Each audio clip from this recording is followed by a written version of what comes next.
I Danmark bliver 29.000 kvinder hvert år udsat for vold. 5 studerende fra Erhvervsakademi Aarhus har derfor valgt at sætte fokus på området. Det går ud på at vende rollerne. Det hedder Heal and Feel the Pain. Det vil sige, at det er mændene, der har skulle gå på rød løber i dag og feel the pain.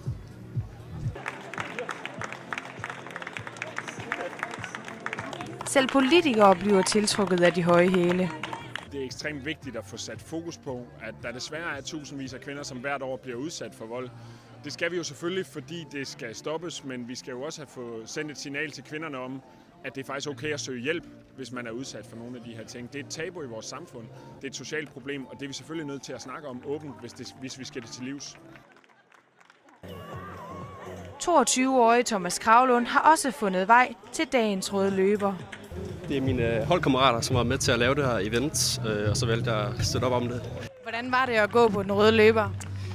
Det var grænseoverskridende og svært, og jeg er glad for, at det ikke er mig, der skal gøre det hver dag.